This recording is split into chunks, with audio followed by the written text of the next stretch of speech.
Tonight on CBC Vancouver News. I never had a chance to grow up. I never had that chance to be taught to be safe and secure, like a child should be. The disturbing details in a proposed class action lawsuit. Why one of Vancouver's most elite private Catholic schools could be under scrutiny. Right now, we're seeing about 250 kids per day, and previous years, pre-pandemic, we're seeing anywhere between 100 to 150 children a day. Another hospital strained. The warning over cascading effects as BC's healthcare system gets overloaded. And the search for suspects and the ask for help as police identify more men allegedly involved in a Vancouver concert riot. This is CBC Vancouver News.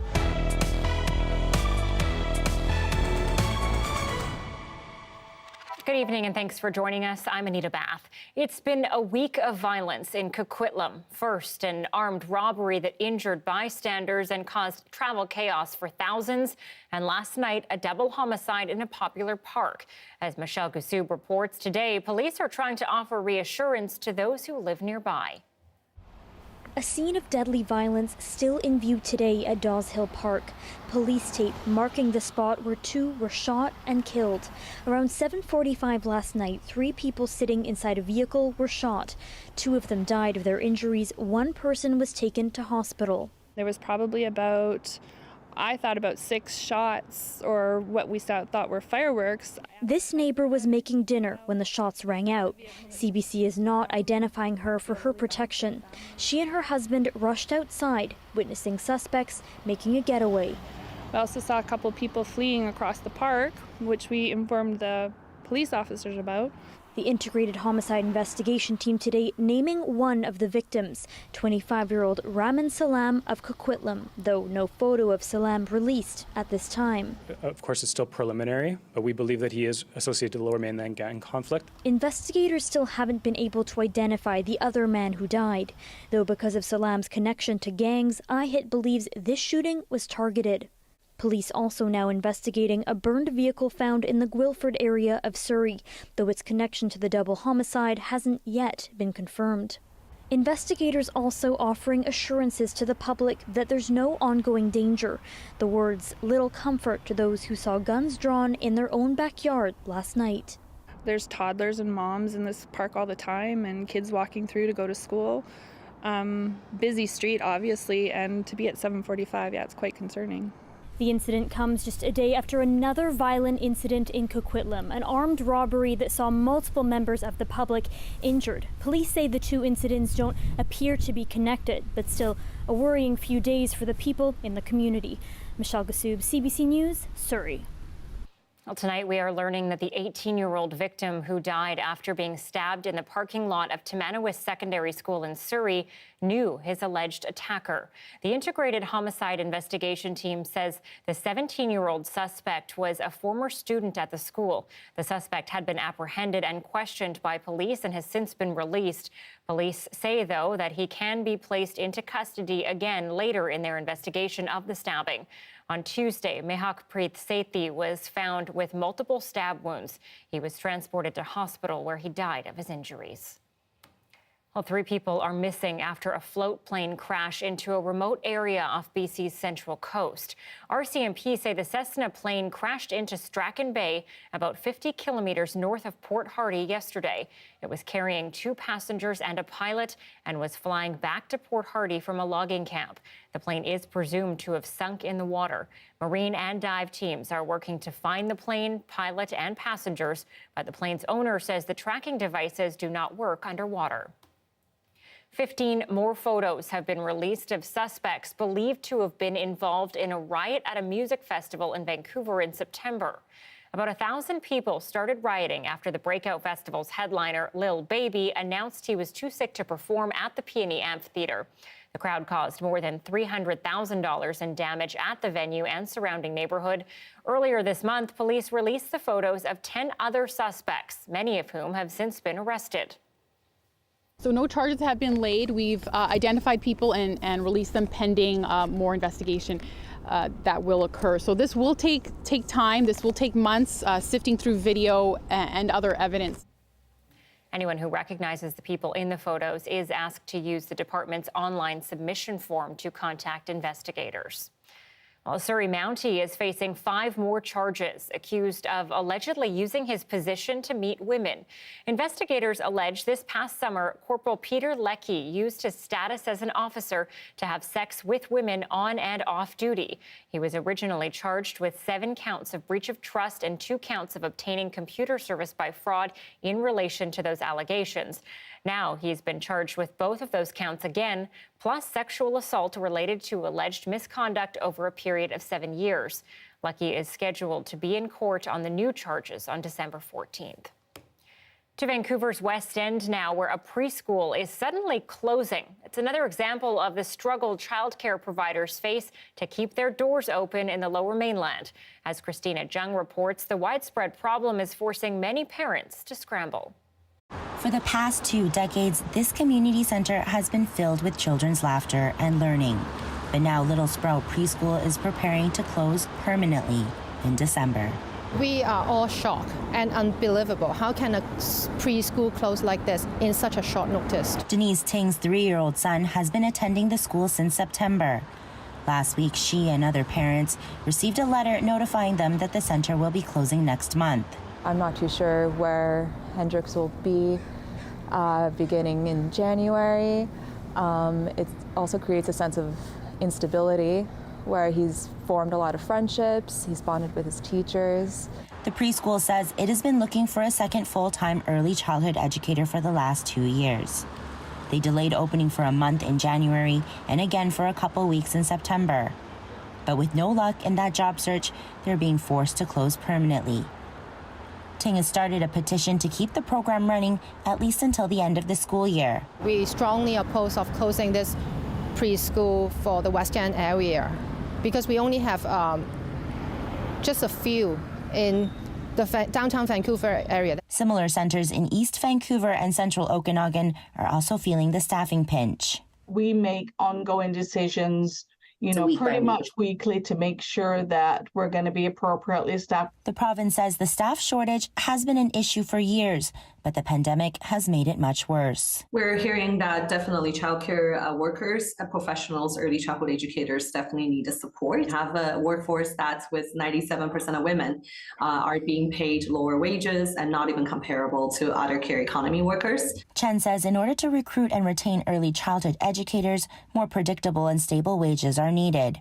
She says the province is working towards making the industry better for people coming into the workforce through bursary programs and a wage top-up, measures that won't help Ting in the short term. It's frustrating for us, frustrating for parents, and for the kids too. Leaving Ting desperately searching for a spot for her son.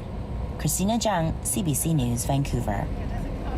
Well, the provincial government says it's moving ahead with expanded meal programs in BC schools. The Agriculture Ministry says it's planning to expand a program that currently sources local food for hospitals and post-secondary schools to give kids in public elementary and high schools access to free food. Proponents of the expansion say that a universal program for all students can help reduce stigma for those who have less. We don't make school free for some students and make others pay for it. School is supposed to be the equalizing force in society where we want all students to be treated equally and have a common experience. The ministry says it's preparing to announce an expanded school meal program in the new year.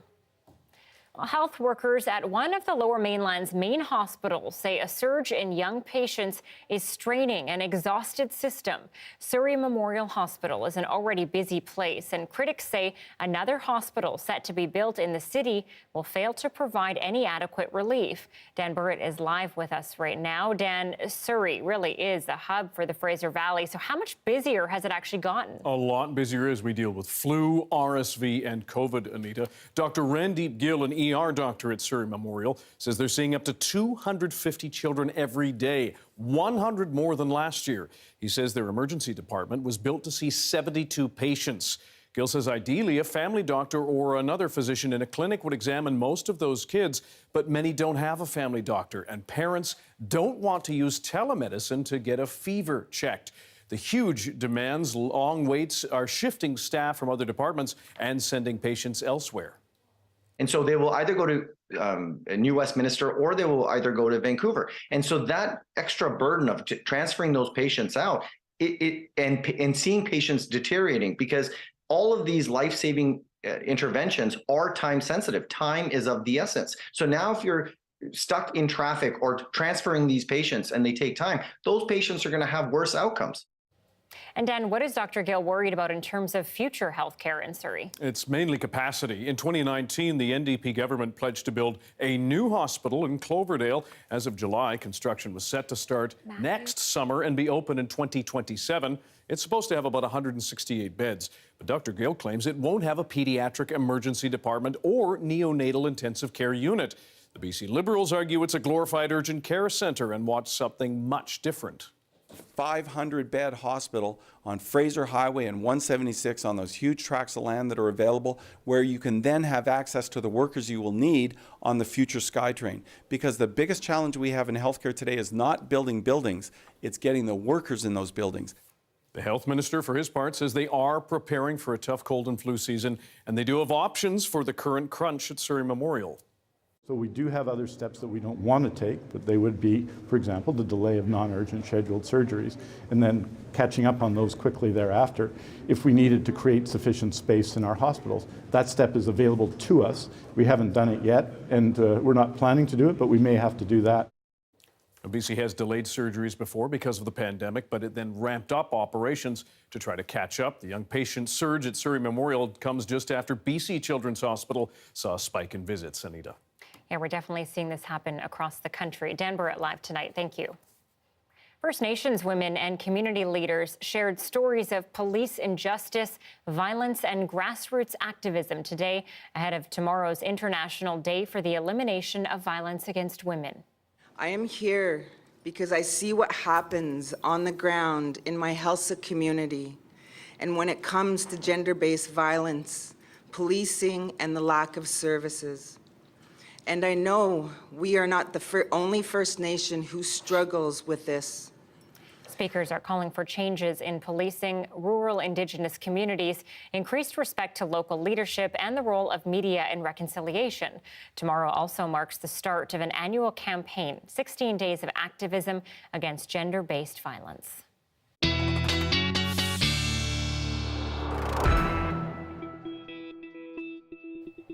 Meteorologist Johanna Wagstaffe is here. And Joe, I know we're back to the rain, but we are still waiting for that water supply to catch up, aren't we? I know some of the rivers are quite low still. Yeah, it's amazing what the impacts of that basically August to October drought. We're still seeing those ripple effects. So yes, the water supply steadily coming up, especially for Metro Vancouver, but most of the province still in a bit of a deficit. So as we head into what is generally a soggy and snowy forecast, keep that in mind that we do still need it. 7 right now at YVR. It was a relatively mild day across the south coast, especially if you got a moment to stick your face in the sun. 9 out towards Pitt Meadows tonight. That's all with this southwesterly flow that's also bringing the rain in, and we're seeing that moving across the island right now. In the next few hours, we'll see it fill in across the strait. Expect that rain to really ramp up sort of around 11 p.m. midnight for Metro Vancouver. So most of this rain will fall overnight and then through the first half, or I'd say the majority of your Friday. Again, thanks to that southwesterly flow. The top end of this system actually still bringing some lightning strikes to Haida Gwaii, but you're seeing a nice clear out after getting a full 24 hours of that steady rain, and rainfall warnings still in place through tonight. Also looking at snowfall warnings in place for the interior mountain passes, Highway 3, Rogers Pass. That's where we're still looking at those 20-centimeter totals tonight as this next system moves through. We don't get much of a break tomorrow evening before the next system moves in for Saturday. Here it is, hot on the heels. So 2 more rainmakers to get through, Anita, before we get a bit of a break on the weekend, and I'll talk more about that. And yes, the snow in the long range, it's coming. Oh, yeah. Thanks, Joe. You're welcome.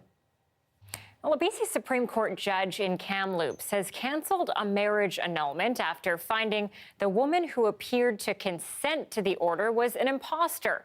For more details on this bizarre case of marital woe, I'm joined by Jason Proctor. Jason, you've always got the most interesting cases. Take us through this step by step, because I know it is a complicated one. Yeah, it is a little complex, but here's basically how it unravels, I guess.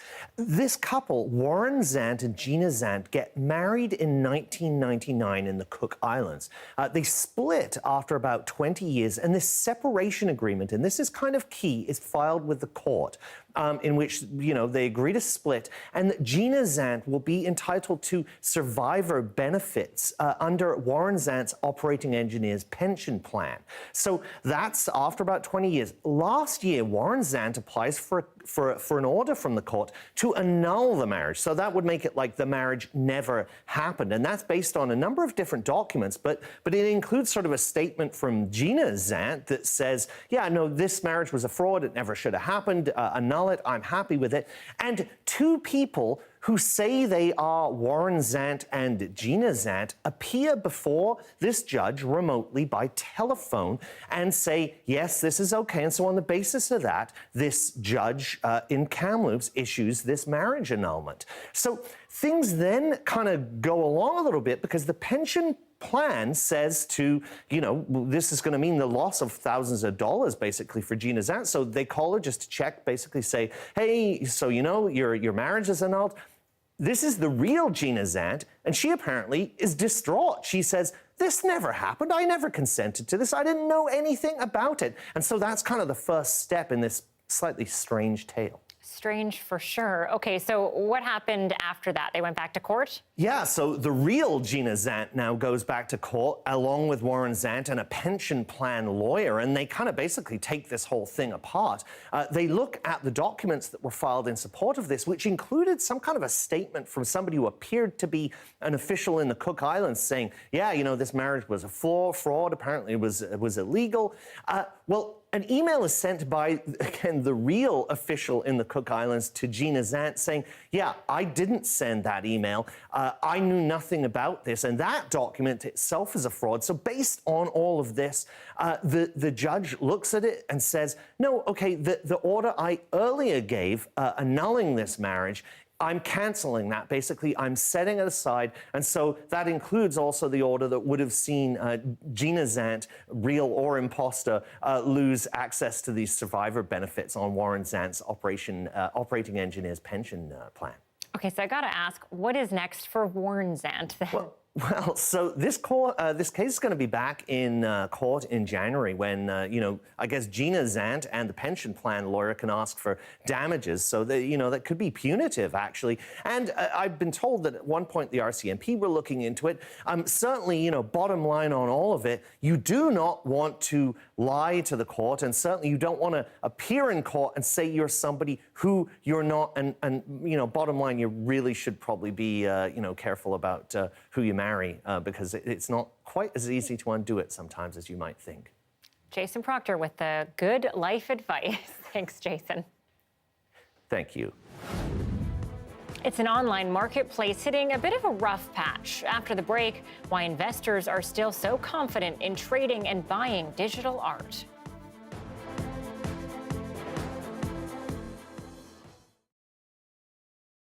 Thanks for joining our commercial-free live stream. There's a popular Newfoundland paper maker who says she has no plans to take on commercial paper giant Kruger or expand beyond working in her shed.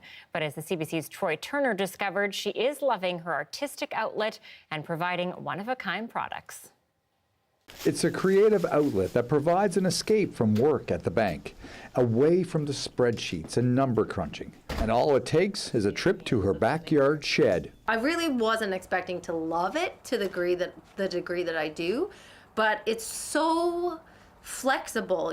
There's different days, I'm in different moods, and I kind of talk about as I start to make a batch of paper, what could go in it. Well, it depends on what I feel like putting in there today. So from that perspective, I think it's a great outlet for me. Leslie Lundrigan has always been a lover of books. That, combined with living in a pulp and paper town, made her artistic choice an easy one. I've been able to evolve the craft a little bit to be a bit more efficient and consistent in what I'm producing. But, I'm sure I'm influenced. This is where I live and I love to be, and I can just make paper a little bit differently than they do. The process involves breaking down existing paper products, creating a pulp, adding ingredients, molding, straining, and pressing, and drying and then pressing again. Making a batch takes about 2 days. Pretty much anything that I found, I made paper out of egg cartons or coffee cup trays, packing material, gift wrap, old books, coffee grounds. I've made Jell-O paper. Pretty much anything that pops in my brain, I am always wondering, can I turn that into paper? Let's give it a shot. And what's the strangest request? I did have somebody ask me to make some paper out of dirt, sandy dirt that they had from a special location. And so we were able to do it. It's not maybe something I would want to write a letter home on. What they're gonna do with it from their perspective, I'm not sure what their purpose was, but we did make dirt paper, so that can be done. Since there's no running water in her shed, Lundgren will take a break when the temperatures drop next month. This is just when I have time. I carve it out so that I could do something that makes me happy. While Lundgren jokes there just isn't enough time in the day to make the amount of paper that Corner Brook Pulp and Paper does, she says her schedule will change during the winter months, where she'll take the batches of paper already produced and turn them into things such as books or anything else inspired by her creativity. Troy Turner, CBC News, Corner Brook.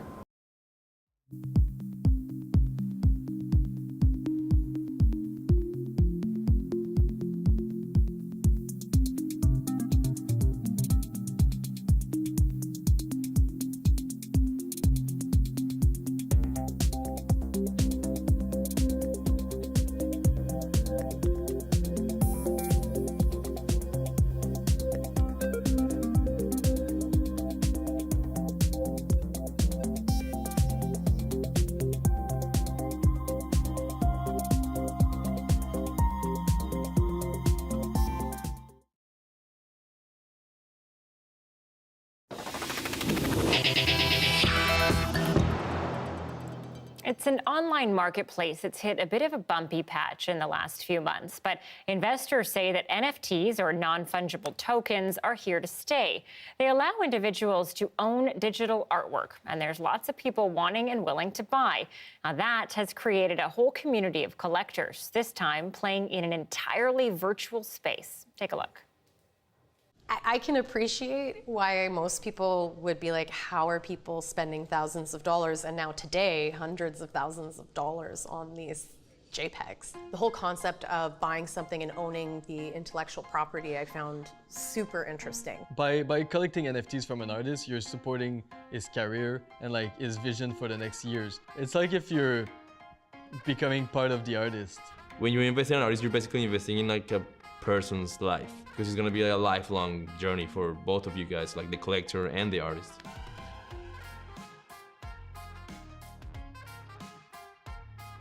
Getting this cat that somebody else had bred, that somebody else had named, and having it and knowing that they had given that thing up and now I had it, I felt a connection to the community in a way that I don't think I ever could have otherwise. Me, the creator, realized that when I actually owned it, it changed the way I thought about it. And I think that there's fundamentally something about experiencing a technology, and it's really hard to put into words that notion if you haven't experienced it yourself. I do think like buying these blue chip like artists and like NFTs, to me it feels like buying the first like baseball card. So the CryptoPunks are one of the very first NFT projects ever created. A lot of people treat these things as having historical value, right? You know, there are 10,000, avatars. They're little like 8-bit pixel art avatars. You know, when I got into space, the price of the CryptoPunks went from, I don't know what it was, like $2,000 to I think like $20,000. CryptoPunk was really the first NFT I was seeing like as profile pictures on Twitter, and I was just like so interested into why did they purchase that.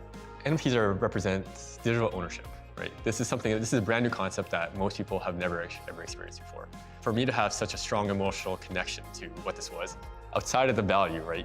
It meant that other people were having the exact same experiences, around the world too. And I started kind of like building up my own persona and my identity around this, and in the NFT space, kind of what projects you kind of are a part of, they become a representation of you, right? And so this became sort of my online persona representation of who I am online. Late last year, someone offered me, a pretty large sum of money to buy my CryptoPunk, and I rejected the offer, right? I think that a lot of people conflate that, people are just buying these things just to make money off these things. But for me, that wasn't the case. For me, this was, something that represented my identity that I plan on using going forward in the NFT space. And, that's when I discovered, the true power of what NFTs were. If someone was looking at the Bored Ape Yacht Club for the very first time with limited knowledge of NFTs, they would see these JPEGs of these just really funny looking apes that look extremely bored. And they've kind of become the blue chip NFT project that a lot of people are looking at as an example of what can be done. My name is Ashley Smith from Vancouver, Canada, and I'm also known as Bored Becky in the NFT community, which may sound a little strange, but I do kind of play as my bored ape in the NFT community, so most people know me as Becky. Originally, I looked at her as a character I created that I could use as kind of just a way to engage. I originally thought of her as sort of this elder millennial kind of satirical ape influencer, which I know sounds pretty crazy, but I just thought of like, what's a 90s girl name who would hang out at the mall? I wanted like her to be culturally relevant, and I think that's one of the reasons she's kind of stood out amongst some of the other apes, is because she really has built this like weird personality. This project has become something so much bigger than I think most of us early on ever could have imagined. There's just so many people that have been around in this community since the beginning that have done so many cool things, that are innovating, and I feel like so many Bored Ape owners are the ones that are starting to shape what this space is going to be. And now as celebrities are buying and more public figures are buying, it is weird. It's a bit surreal. You're kind of weirdly connected to these people who are in many ways many worlds away. There's this unspoken connection between people who are part of it. The sense of camaraderie that happens both in digital and physical has really blurred. I've never been so attached to a group of people whom I've never really met. I love when people collect my art because like it allows me to connect with new people that like I normally wouldn't meet in real life. As things started snowballing and getting bigger and bigger, it became more about community, right? And now we have these like massive communities of people who are just gathered around, various projects, right? So many bright minds, so many creative and curious minds, which I think is actually the foundation for this space right now, are people just looking to see what they can do and what they can create. Ultimately, I think Web3 is going to impact everything we do. We're not there yet, but it's fun to be part of like the very beginning.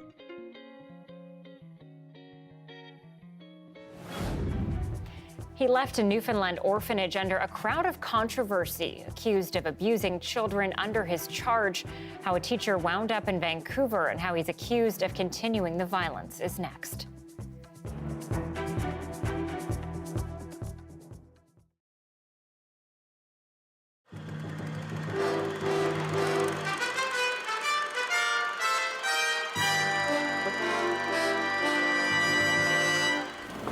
It's after 6. This London drugstore has 17,000 square feet of retail space. According to the city bylaw, if a store has more than 2,400 square feet of retail space, I should only be allowed to buy drugstore-type things. Drugs, cigarettes, magazines, that sort of thing. Certainly not VCRs. It sells for $548? That's right. Okay. And it's got infrared remote control. There's no problem with me buying this tonight for any reason. I could buy it. You could take it home tonight, yeah. Your shopping hours, you're open till 10? Yep. And I can pay for it cash or with Visa and just buy it and walk away with it tonight? No problem? Okay. According to the bylaw, restricted goods are supposed to be screened off from the public, but they're not. Always can use some craft dinner, my staple. Groceries are on the restricted list. They shouldn't be sold in a big store like this at this hour. Do you ever close off this section of groceries after 6 o'clock? You never done that? Never. Hi. It's after 6 o'clock. Can I buy these groceries here? Sure. No problems? That's fine. Okay. You sure it's not against the law or anything? No, it's not. Oh. At this London drugstore, they're even selling produce. Panorama Orchards apples. 4 boxes of apples.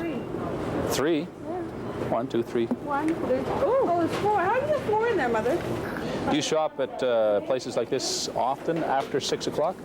Sometimes, not all the time. Well, after 6 or weekend here because I work all day. We tried to ask first London Drugs and then Shoppers Drug Mart why they break the law. No one would come on camera. And I've just been told that there's no comment. These so-called drugstores look more like supermarkets. Just ask Renato Infante. He owns and operates a super value store on Davie Street.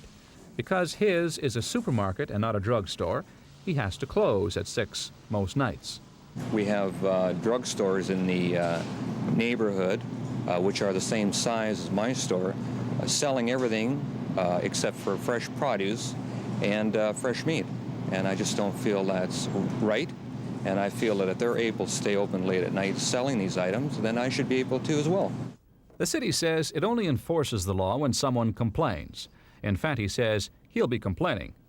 If convicted, operators of these drugstores face a maximum $2,000 fine and/or no more than 2 months in jail. Infante says he doesn't want the drugstores penalized so much as he wants the city to allow him to stay open late as well. He wants to know why groceries in his supermarket cannot be sold during the same hours as groceries are sold in this supermarket. Ted Chernecki, CBC News.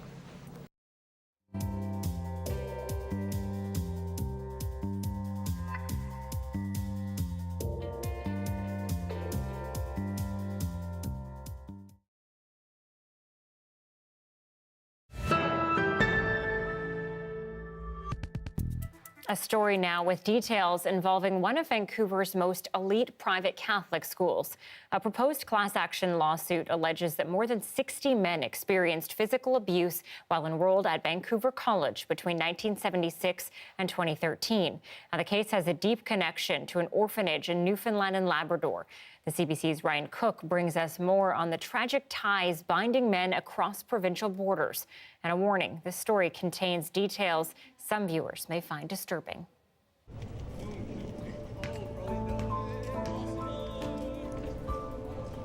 An upper-class Vancouver private school, an orphanage in Newfoundland. On the surface, these places couldn't have been more different, but they had something in common. I lived in fear every day. I spent every day in Mount Cashel in fear. A 10-year-old little boy in fear. Colin Wilson and Kevin Little have never met. They grew up on opposite ends of the country, but they have one degree of separation. Every day I was always looking over my shoulder, afraid that Brother Burke was going to come and grab me. Burke had me scared on a daily basis. The Christian Brothers of Ireland ran schools and institutions around the globe. They were something less than priests, but were revered as religious leaders in Catholic education. They wielded authority, often without mercy. I'm going to tell you the story of stuff that happened to me that people are not going to believe. As horrific as it may sound, it is true. Like many kids at Mount Cashel, Kevin Little came from a broken home in rural Newfoundland. His parents were unable to care for all the kids in a house without running water or electricity, so Little joined about 90 other boys at Mount Cashel Orphanage in St. John's. Little was placed in a dormitory under the care of Brother Joseph Burke. Burke has always denied abusing kids, though he's been accused by at least 8 men in criminal and civil court. Little says Burke would often drag him away from the others, taking him to his private office alone and scared. Well, he'd make me take off my clothes, and he'd make me, sometimes I'd be in the nude, and sometimes he'd flick my genital area. He would make me lift my arms and pinch the skin and haul the skin away. That's what he did on a regular basis. And I was frightened to death of this man for every little thing I'd done. In the 1970s, people weren't ready to believe the Christian Brothers could do any wrong. The truth was, dozens of kids at Mount Cashel were being abused, and some tried to tell the authorities. In 1975, Bobby Connors gave police a statement alleging that brothers English, Ralph, Burke, and Kenny were abusing boys at Mount Cashel Orphanage. The door was closed. If only they'd listened. Bob Connors was at Mount Cashel with his little brothers, Darren and Greg. He gave a statement to police in 1975, and that statement was buried as part of a cover-up by the brothers, police, and Justice Department. The investigating officer pointed the blame to Police Chief John Lawler. Mr. Lawler, you seem to be passing the blame on either to the officers beneath you or to the officials above you. That's what you're saying, not me. You're saying that. I'm not blaming anyone. Lawler's own son was a Christian brother, later accused of abusing boys at Mount Cashel in the 1960s. The cover-up haunts Bob Connors to this day. We told our stories, and I think the bottom line was I don't think anybody believed us, right? So I know that eventually these brothers were moved or transported or taken somewhere else, and we figured that was the end of it, right? So, but then we find out afterwards that they were taken to other schools and moved to other areas, and all they were doing was just spreading the disease as far as I was concerned, right? So. 10 years later, Colin Wilson was a grade 9 student at Vancouver College. His class clown antics caught the attention of his teacher, Joseph Burke. Wilson says Burke took him and 3 other boys under his wing. They'd meet in his office at the back of the cafeteria, one at a time while the others waited outside. I'd get hit, and it was probably up to 10 times over the pants with his hand. That was stage 1. Stage 2 was if he felt that you needed more punishment, he would pull out, he would make you pull out of the top drawer a piece of wood, probably the consistency of a hockey stick, maybe that long, and pull that out. Again, assume the position you'd lay across his desk, and he would hit you with that, which was way more painful than his hand. And he would always threaten you with stage 3, which was the bare bottom spanking. Wilson says Burke went to step 3 one night in December 1985. It was too late to stay in his office, so Wilson says they locked up the school and left. We got into his van. It's dark. We drive into the Marpole area to his apartment. He then asked me to drop my pants, which I did, and I stood there in my underwear, and he said, all of it. At this point, I'm like crying, snot and everything coming out of my nose, and put me across his lap and hit me. Yeah, probably the normal 10 times, and then made me go back, dress myself, and we got back into his van. He dropped me at the closest bus stop that would get me back to Richmond, and I never told my parents. Wilson says those experiences followed him after Vancouver College. He was diagnosed with anxiety in the 90s, and he battled addiction over the past 30 years. I just recently did a stint in a recovery center for alcohol abuse. And when I was in there, I had to go back into my past, and I had to we did a session where I had to find traumas in my past. Wilson says that inspired him to see whatever happened to Burke, but he wasn't prepared for what he found. 15 years after the cover-up, the story broke. I am not certain whether... A judicial inquiry led to charges against 14 men. Burke was convicted of assaulting 4 children, including Kevin Little and Bob Connors' youngest brother, Darren. However, all but one conviction was overturned by the Supreme Court of Canada. On the one remaining, Burke got a conditional discharge for common assault. No criminal record. I don't feel ecstatic about it. I'm still very angry that it happened in the first place. That I was found guilty of things that I don't even think about. No, I gave 7 years of my life to that province, and they took 7 more. The Supreme Court questioned the boys' stories, saying Little in particular was, quote, too bizarre to accept. Today, Little says the pain of it all nearly killed him. He blew a career in the military and attempted suicide when he was 18. But like, I didn't understand. Because I was physically an adult, I was mentally still a child. Like, I never had that chance to grow up. I never had that chance to be taught to be safe and secure, like a child should be. Darren Connors was also wrecked by the outcome. Joe Burke's a piece of garbage. Joe Burke should go to jail. Joe Burke did what he did. If he was here, and I said it to his face in court, and I'll say it to him again, anytime, anywhere, any place. The man did what he did. He did it to me. He did it to a number of other people. He's a sadistic bastard. Bob Connors says his little brother never recovered from Mount Cashel or the sting of being disbelieved. Darren struggled. Darren and my other brother, Greg, they both struggled big time, right? I think because I latched on and I got married and I had support, they never had the support like I had, right? So I think it was hard for them, and especially relationship-wise. They couldn't have relationships, right? Either one of them. So I think they bonded together. They moved in together and bonded with each other, and that was their support. That bond was eternal.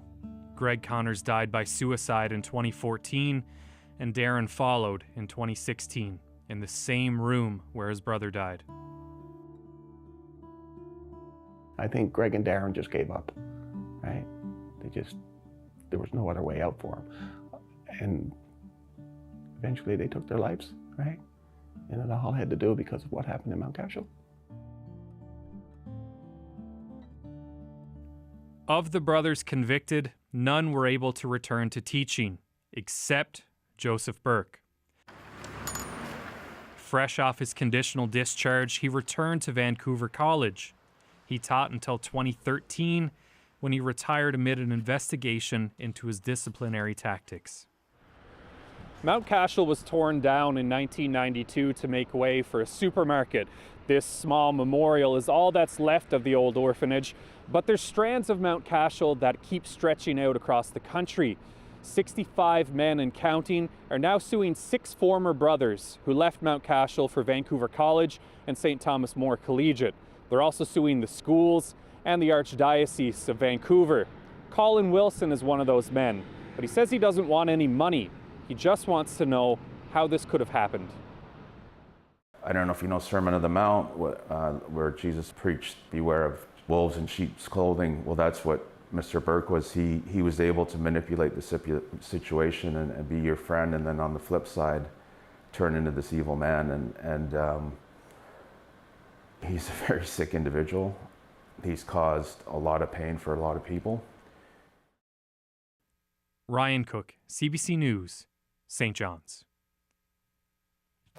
CBC reached out to Joseph Burke for comment on this story. He's still alive and living in Metro Vancouver. He did not reply to repeated emails. The latest allegations against him have not been proven in court. Well, mobility issues are all too common as you get older, but Montreal is looking to combat that. Why the city is offering free transit for seniors and how they plan to pay for it, coming up.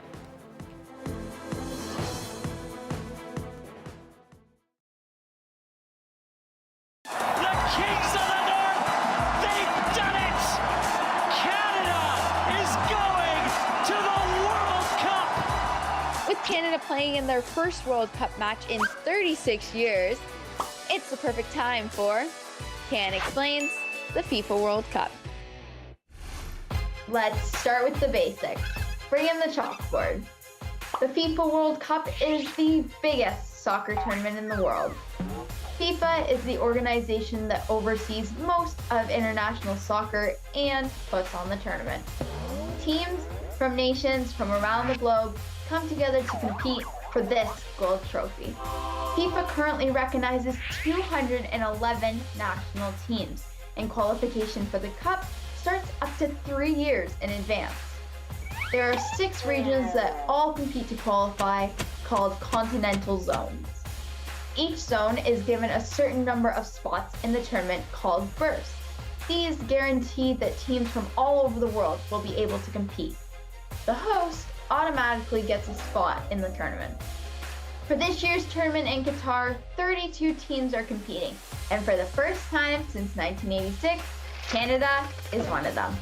5 billion people are expected to tune in, so yeah, it's a big deal. The first World Cup was in 1930 in Uruguay. 13 teams competed. It took a break for World War II, but it's gone on every 4 years since 1950. The tournament was created to spread the sport of soccer around the world. Today, soccer, which is known as football outside of North America, is one of the most popular sports in the world. The World Cup's global popularity also comes with a lot of criticism. For one, FIFA as an organization has a long history of corruption, and certain decisions have been questioned, like holding this year's tournament in Qatar. It's not the first time the event has been held in a country that's known for brutal human rights violations.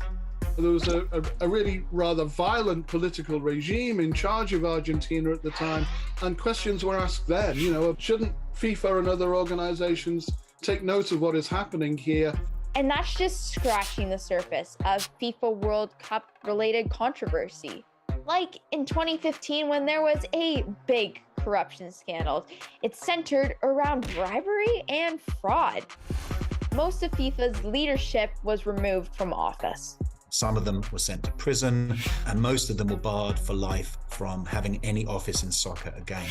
Despite all its problems, which are not small, the World Cup is only set to grow in size and influence. So, what's next? In 2026, the men's tournament is heading to North America. For the first time, 3 countries will co-host the Cup, and Canada is one of them, along with the US and Mexico. Well, that's it for Can Explains. I'm Abigail Dove, and I'll see you later.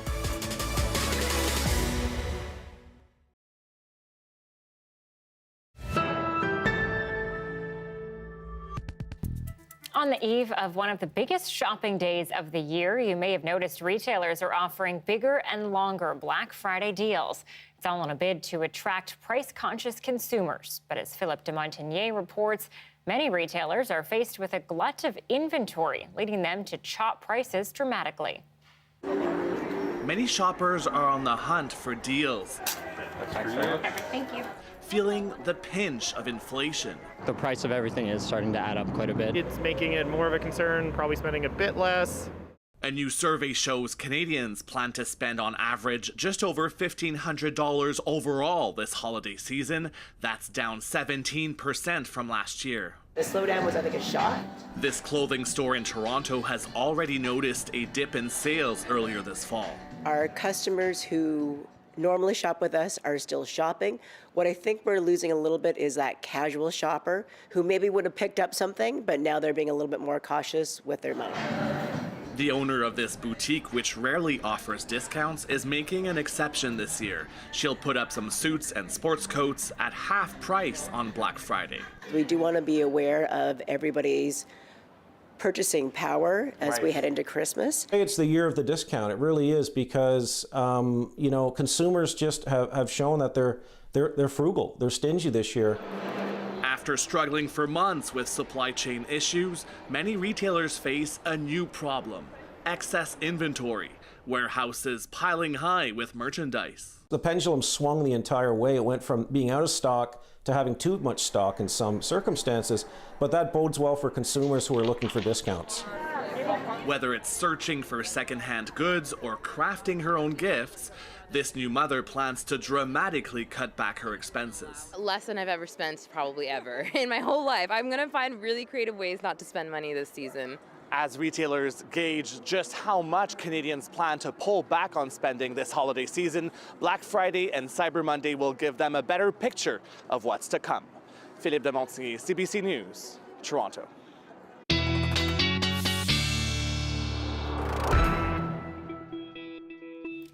Let's welcome back Meteorologist Johanna Wagstaffe again. Joe, you mentioned snow. Let's get some more deets. Yeah, I know you're excited about that, and you're not the only one. I mean, Whistler opened today. We've got local ski hills. It's coming. The fresh powder is but days away, and we're starting to get some details on the timing for the snow event next week. But first, yes, 2 rainfall events, beginning with the one that's moving in tonight. I'm going to take you through the next 5 to 6 days. So this is a system that's moving across the province as we speak. We'll see that rain through the overnight for Vancouver. And it's going to fall as snow for the Kootenays. You've got those snowfall warnings in place for the pass. Friday afternoon, I'm pausing you at 4 p.m. That's when we could actually see some sunny breaks tomorrow evening. And then the next system that will hit Haida Gwaii central northern coastal sections Friday night, that will make its way down to Metro Vancouver for Saturday mid-morning. So you've got a bit of a break there here in Vancouver, Friday night, Saturday morning before the next one brings a soggy Saturday. Sunday, we get that break again, but that is going to be the moment where the cold air really drags down. So a bit of a break Sunday, Monday. Check this out. This is Tuesday, 6 p.m. Now, there's still a lot of uncertainty in exact timing and exact snowfall totals, but this is just a snapshot of Tuesday evening. All of this purple is snow and at times moderate snow. The models continue to bring those totals all over the place, anywhere from like 3 centimeters to 15 centimeters. So hopefully we'll have some more details tomorrow, but plan for a snowy Tuesday at this point. And up until that, it is going to be rain. Here's the rainfall totals through to Monday. 80 millimeters possible for the North Shore. For the mountains, this will be falling as snow. Snow levels actually dropping over the next couple of days as temperatures drop. Watch the afternoon highs. Here's Friday, still relatively mild. Saturday, relatively mild, the plus afternoon highs. Sunday, we'll start to notice that modified Arctic air mass make its way down across the province. These are the afternoon highs for Monday. -8 in Princeton, -11 up towards Williams Lake, just a 3 for YVR, and those temperatures will continue to drop. So with more and more confidence, we are getting into a cold air mass once again, and this is a La Nina fall and winter. So overall, we are looking at temperatures to be below seasonal for the winter months. So a couple of rainy days, a couple of break days, and then we get into the winter wonderland. So Anita, I'll hone in on Tuesday, but at this point, if you need to get your snow tires or dig out your snow boots, you've got a couple days. All right, good advice. Thanks, Johanna. You're welcome. Work on the Broadway subway project will last longer than expected. The province announcing tonight that the project's completion has been moved from late 2025 into early 2026. Officials blame the delay on a 5-week strike in June of 2022, which affected the Lower Mainland's concrete supply.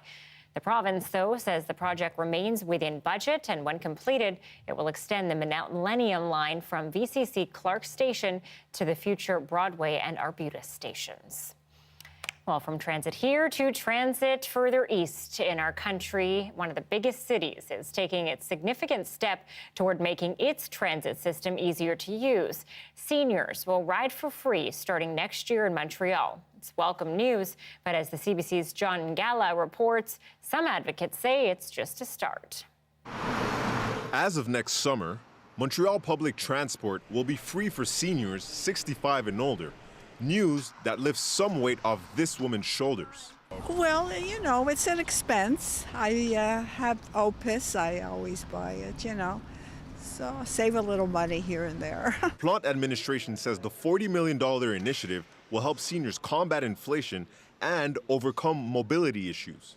On a yearly basis, senior actually pays $324 in transit. It's money that will be back in their pockets. This director says money back in seniors' pockets is exactly what they need.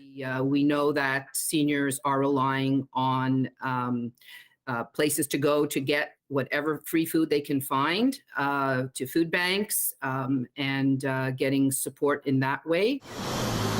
About 13% of the people who use the STM are seniors. And while kids under 12 can also ride for free, this advocate says it's time the city includes low-income users to that list. It's good news for a lot of people that we know and love, and if it could be free for everyone, would be even better. But at the very least, I mean, do something about people on low income. So far, we've seen nothing at all. And it'll stay that way, at least for now. With the state of public funding for transit, that will there's no next step yet. In the meantime, for this senior, even though he doesn't use public transit much right now, he says he will come July. I am walking and driving wherever I need to. So if I need to in the future, if I need to ride a bus, I definitely welcome that I don't have to pay. The city hopes that the initiative will not only help seniors save some change, but after years of pandemic isolation, it will also make it easier for them to see their loved ones. John Ngala, CBC News, Montreal. It's not a traditional method, but coming up, we'll tell you how a respiratory therapist is using harmonicas to help her patients.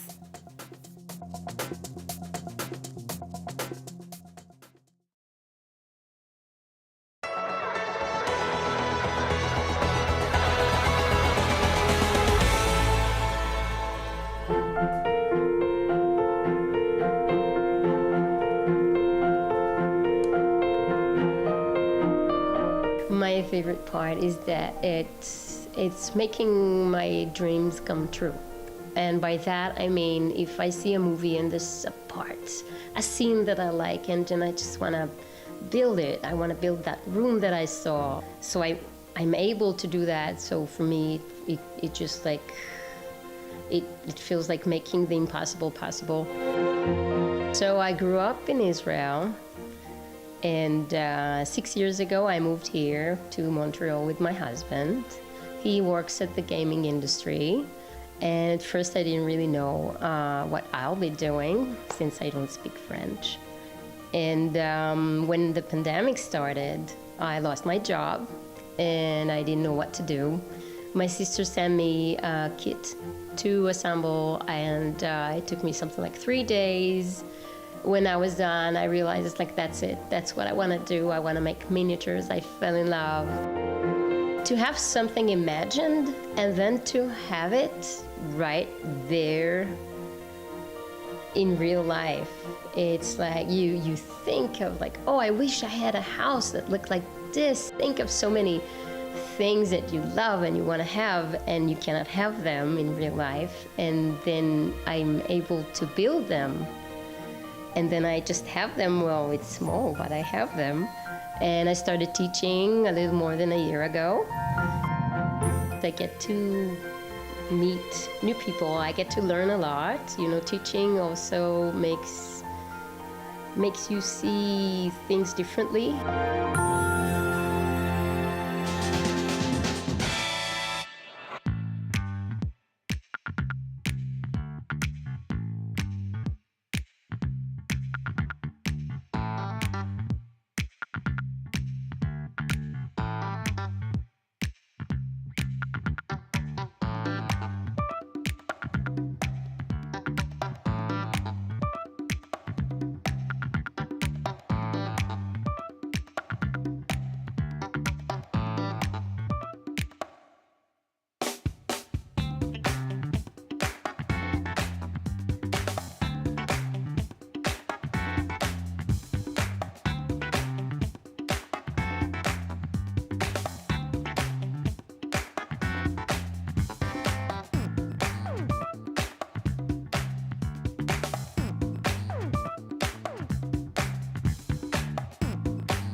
The long arm of the law met its match today in one southern Alberta community with a wild police chase involving an ostrich. Oh my gosh, this is the first time I've ever seen this. Oh my goodness, you can bet few of us have ever seen anything like this. Tabor RCMP say this video taken by a local resident shows an ostrich farmer riding in a police vehicle trying to catch one of his birds. About 20 of the animals escaped their enclosure just before 8 this morning, and they were running loose in the community. Sadly, one bird was hit and killed by a vehicle, but as of midday, all but 2 of the birds had been recovered, and there's apparently no concern about flight risk.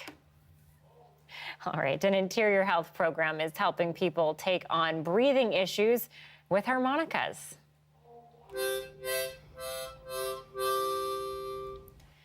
The instrument is being used by an interior health virtual program for people living with chronic obstructive pulmonary disease, or COPD. Respiratory therapists say playing the harmonica creates a workout for your lungs. And when patients blow into their blues harps, it builds up strength in the muscles used for breathing, like the diaphragm.